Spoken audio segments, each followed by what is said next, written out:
Diamond Jubilee. Mgeni rasmi atakuwa makamu wa rais wa Jamhuri ya Muungano wa Tanzania, Mheshimiwa Mama Samia Suluhu Hassan.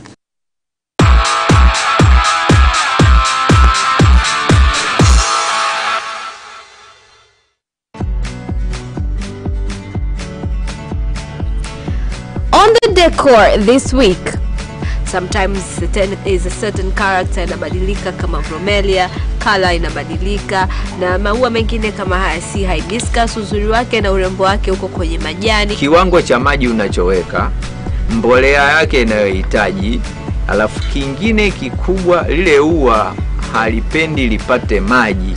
Ua kama ua lenyewe lile. Tafanya nini mimi na huu mti? Kizidishia maji ukaijaza na mbolea, itakachokifanya hautopata maua, itajaza majani, itastawi sana. Maana unaweza kusema sasa ingekuwa mchicha hii ningekula. Join us on Saturday at 7:30 p.m. on your favorite channel, Capital TV.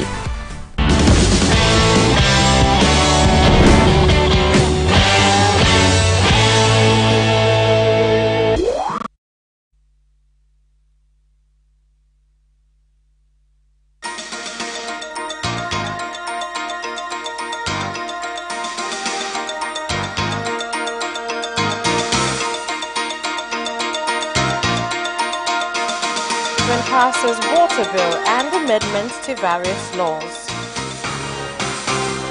Foreign nationals to be registered electronically from February in Kenya. NSC reminds sports associations to submit their 2019 calendars. Good evening, this is Capital News at 9:30. My name is Vanessa Victor. Let's get started with the national news. The government has submitted the Water Services and Sanitation Bill, which recommends the start of RUWASA, a rural water and sanitation agency that will oversee projects, provision of water services, construction of wells as well as dams, so as to increase the speed of availability of the service in villages. When delivering the bill, the Minister of Water, Professor Makame Mbarawa, said that under the new law, all water experts within the government will be responsible to the relevant ministry, despite being one law that will oversee distribution of the water sector. It is our hope that the market and implementation of new laws governing provision of water and protection of the environment will strengthen provision of water, as all water experts in the government will work with the ministry in charge. Kwani wataalamu wote wa maji ndani ya serikali watawajibika kwa wizara yenye dhamana ya maji. Kwa kuweka adhabu hizo kama muswada unavyoshauri. To give punishment will create a loophole for local government officers to mistreat offenders. Jambo ambalo ni hatari. Kamati inaona kuwa offenses committed by an individual should carry a penalty of between 300,000 to 5 million shillings and 5 million to 50 million for institutions. It is important to separate pipe-related offenses and punishment. In another move, the Speaker of Parliament, Jerome Dugai, has directed members of Parliament in general to focus on productive competition and not providing reports that are not accurate, such as the information that has spread globally on the government not paying for the treatment of Singida East MP Tundu Lissu. Lakini itoshe tu kusema kwa Watanzania, tumeshamlipa Mheshimiwa Tundu Antipas Lissu. We paid Honorable Tundu Lissu payment totaling 207 million shillings, 872,000. The High Court of Tanzania is planning on beginning to listen the constitutional case on the immunity of the Controller and Auditor General, that's the CAG. Immunity in the Constitution as the Law of Rights Protection and Authorities of the Parliament in reporting the constitutional case number 1 of 2019, which was opened by the High Court by Kigoma Urban MP Zitto Kabwe against Speaker Job Ndugai is being heard by 3 judges led by Judge Freeman Matogolo, Dr. Benhaj Masood and Elinaza Luvanda, and they've been looking at sections of the laws on the authority of the CAG. The authority for the plaintiff, Fatma Karume, stated that there is no significant reason for the Speaker to fail to respond within the time provided by the court, as even Zitto Kabwe, despite being a representative of the people, was forced to go to Kisutu Court for his incitement case and was able to get to Parliament in the evening on the same day. The judges then refused the request for more time by the government, stating that 14 days was given as per the law. The Minister of Minerals, Doto Biteko, has conducted a surprise inspection visit of gold processing company Umoja, which is in Dodoma, and discovered a fraud being committed by mineral officers, including the inspection book having not been filled with the weight of the mineral, something that is against operation procedures, and thus directed the permanent secretary to fire one of the inspectors, Ashen Daniel, who was running the weighing exercise at the factory. Sasa ni bahati mbaya tu kwamba sisi tumewahi, pengine tungekuja kesho tungekuta uzito tofauti kabisa. We're lucky that we came today. If we had not, then perhaps we could be talking about 2 different things. We will be carrying out an audit to know how many kilograms were produced. People are recording less than what was actually weighed. Ni kweli tumefika hapa tumekuta taarifa hazijajazwa. The actual amount must be recorded at the point of weighing. Pale zinazopimwa na wahusika wote kusaini. Monkeys and locusts have invaded Ukaguru government tree farm, which is 2,790 hectares in size and is in Njukwa village, Mandege ward, Gairu district in Morogoro region, and destroyed small trees by eating the leaves, causing them not to grow, with the government spending a lot of money to employ security as well as to purchase pesticides with no success. There is one challenge of trees getting destroyed by insects and eaten by monkeys. We've tried to get rid of the insects by spraying insecticides, but it is not effective.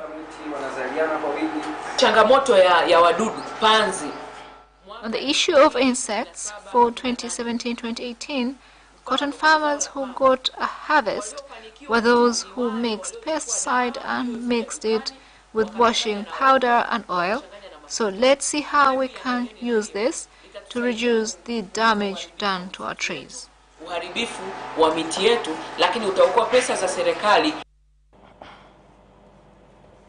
Fishing stakeholders in Mara region have said that they cannot participate in providing their opinions on the draft bill for the improvement of the fisheries law, as they have not been involved in giving the opinions that created the bill in the first place.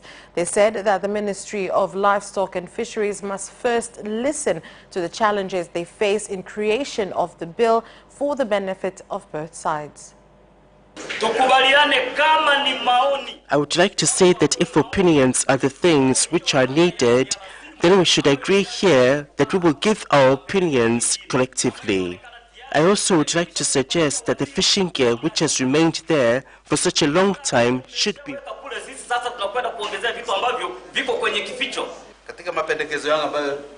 In the proposal that I will be presenting in writing, one is that no one should be allowed to enter the waters from any point.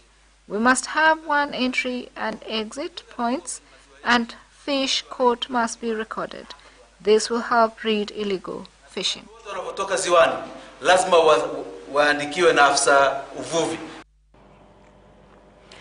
An appeal that had been lodged by the prosecution in order to oppose the High Court's decision to listen to a request for bail for Chadema Chairman Freeman Mbowe and the MP for Tarime Urban Esther Matiko is expected to begin being heard by the Court of Appeals on February 18th of 2019.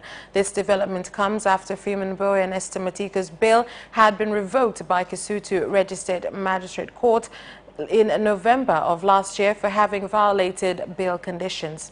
This information was released at Kisutu Court today by the state prosecutor Simon Wankyo, while the case of incitement, which is facing 9 top Chadema leaders, was being mentioned again at that court, with the magistrate Kelvin Mhina presiding. Magistrate Mhina will be the one presiding over the case for now, after the previous magistrate in charge of the case, Wilbert Mashauri, was appointed by President Dr. John Magufuli to be a High Court judge. The state prosecutor told the court that the case has been mentioned while both sides are awaiting the decision of the Court of Appeals, where a counter-appeal had been lodged by the prosecution regarding the bail of Mbowe and Matiko. After listening to arguments of both parties, Magistrate Mhina adjourned the case until February 14th of this year, when it will come up for another mention. In the criminal case numbered 112 of 2018, Mbowe and other top Chadema leaders, Halima Mdee, Esther Bulaya, Peter Msigwa, John Mnyika, John Heche, Salum Mwalimu, and the Secretary General of Chadema, Dr. Vincent Mashinyi, are collectively facing 13 charges which have been leveled against them. The charges do include gathering an illegal assembly, incitement, and encouraging crimes to be committed during February of 2018. With Arusha region beginning the second phase of distribution of 100,000 small-scale traders' IDs that were given recently, the leaders of the traders have said that the distribution exercise faces many challenges, including interference by some large-scale businessmen. I asked the regional commissioners that this matter is addressed accordingly. There is no need to use force because this is a good thing. Freedom without the law is chaos, but the law without freedom is equal to slavery. Songwe District Council in Songwe region is dealing with a shortage of 527 primary and secondary school teachers, most of whom are science teachers. And this lack of science teachers is being blamed for the district's continued poor performance in national examinations. One of the schools facing this lack of teachers is Oyster Bay Primary School, located in Mkwajuni Ward in Songwe District. The school only has 13 out of 39 teachers needed. At the same time, the Deputy Permanent Secretary in the Ministry for Regional Administration and Local Government, Mr. Tixon Nzunda, has instructed that all teachers of Oyster Bay Primary School receive a promotion and a letter of commendation for their admirable contributions. There are more students compared to the number of teachers available, which makes it hard for the teacher to perform. One teacher must teach 45 students, but at the moment, one teacher students. This is hard. There is a lack of 527 teachers, and for secondary, there is a lack of science teachers, which makes it difficult to finish teaching the syllabus on time.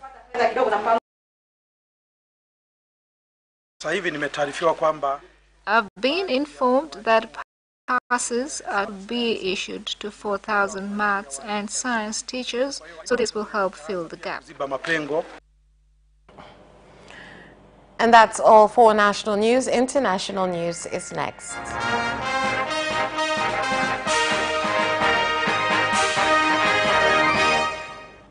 And in international news,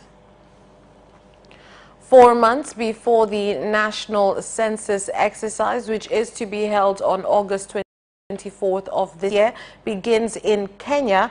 The government of Kenya has now announced that it will begin to register all Kenyans as well as foreign nationals through an electronic system. This exercise is also aimed at addressing terrorism in Kenya. We'll start citizen registration on March 15th. This program will not just be for Kenyans, but for everyone living in Kenya. So we have citizens and non-citizens. For non-citizens, we want to know whether they are here for work or studies, or if they are dependents. Citizens na wale wengine wanaitwa non-citizens. The government of Uganda, through the Ministry of Public Transport, has announced a new exercise to re-register boats at Lake Victoria electronically. The move by the government is one of the methods devised to deal with disasters as well as illegal fishing on the lake.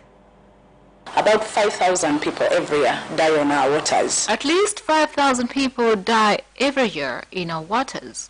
So the entire exercise is based in improving rescue operations. A delegation from the United Nations is visiting the east of the Democratic Republic of Congo in Beni to view the result of the 4-year conflict in the area. I've been feeling bad about this. All we want is peace and must come first.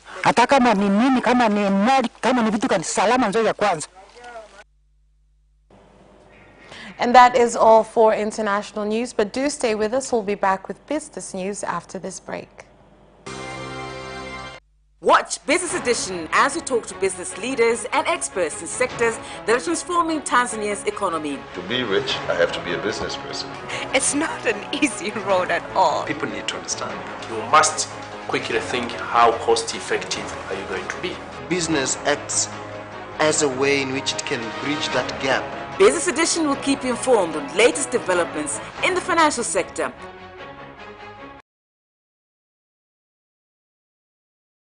Tourism.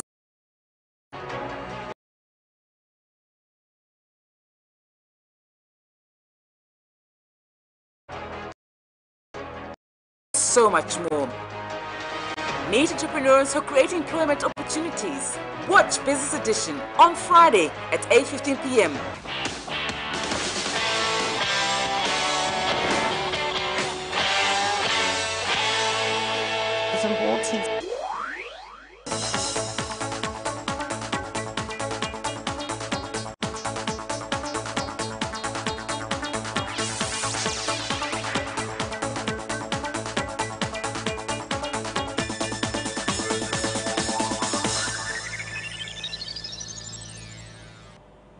Welcome back and on to business news.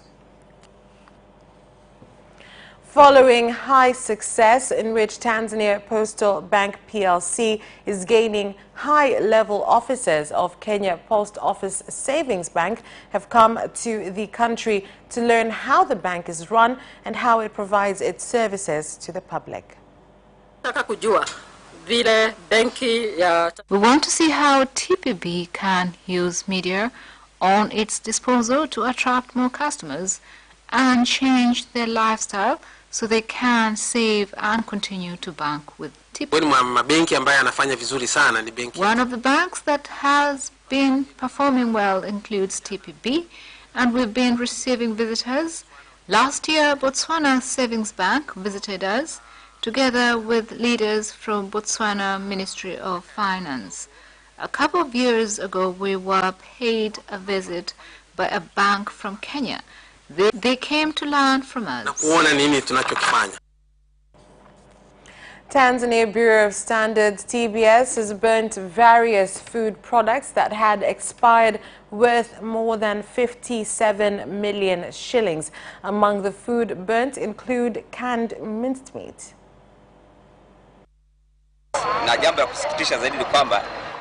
What's disappointing is that the expiry dates on these products is long overdue.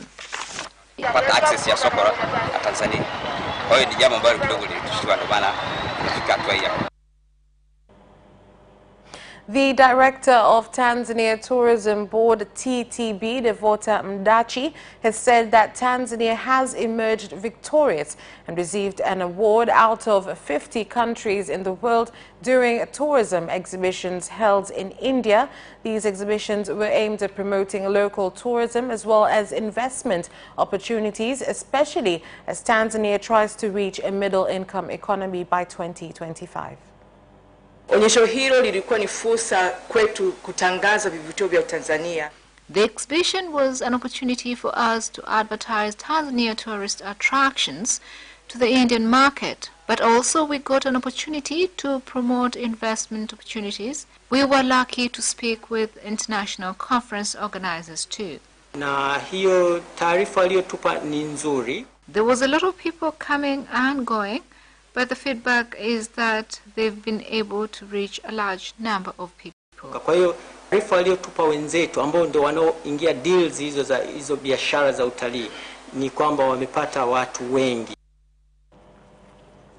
That is all for business news. We'll be back with sport in just a bit. Hi, my name is Kotaro Tokuda. What's up? My name is Sean Garnier. I'm John Barnes from Liverpool Football Club. The hip, hop, a hip, the hip, hip, hop. You don't stop the rockin' to the bang bang boogie. Say up, jump the boogie to the rhythm of the boogie to beat. Now what you hear? I'm watching Sports Gazette. I'm watching Sport Gazette. And you're watching Sports Gazette with Sebastian. With Sebastian. Peace out. Yes! And you can also watch Sports Gazette for highlights and interviews regarding sports.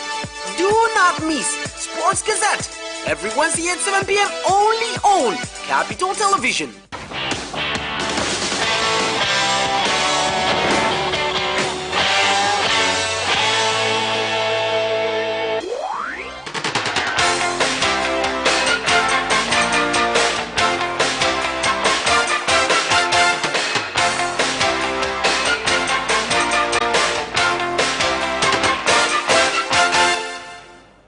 And in sports news, the National Sports Council has reminded sports associations as well as federations to submit their 2019 annual calendars while adhering to the new requirements, including having their own bank accounts and offices. Mwanamchezo anatakiwa awe na discipline ya mchezo. A sportsman needs to have discipline of the sport. He should know the laws and follow the regulations of the sport. Also, the officials involved in the sports have to represent well, since they are the ambassadors of the sport. So in this seminar, we're going to talk about all these things. The Professional Boxing Committee is currently running a course for boxing officials aimed at improving the status of the sport in the country. Our call to associations and sports stakeholders or institutions that deal with sports and have been registered by the Council, their issues that they were given to fulfill and they have been handed letters, and we had meetings with them that every association and institution has to have an office, has to have an account without forgetting their strategic plan so that we can know what they intend to do. We apologize for that mix-up. That last clip that you saw was for the National Sports Council, and the one previous to that was for the Professional Boxing Committee. We move on to Liverpool manager Jurgen Klopp. He believes snow on the Anfield pitch contributed to a frustrating night for his Premier League leaders as they were held to a draw by mid-table Leicester City. Extended the advantage over nearest rivals Manchester City to 5 points, yet failed to build on Sadio Mane's early goal on a pitch that Klopp believes made quick passing more difficult. "You saw that the ball didn't roll really," said the German, whose side were denied a second-half penalty when Naby Keita was fouled by Ricardo Pereira. "If you then have the ball pretty much for 70 to 80% of the times, it makes life really uncomfortable." At half-time in the match, Liverpool ground staff only cleared snow in the half of the pitch towards the Kop, and the Reds were set to attack. Chelsea manager Maurizio Sarri considered maybe he is not able to motivate the players after the Blues suffered their heaviest league defeat for 23 years. Today's 4-0 loss at Bournemouth saw Chelsea for more than 40 minutes after the game, later explaining he wanted to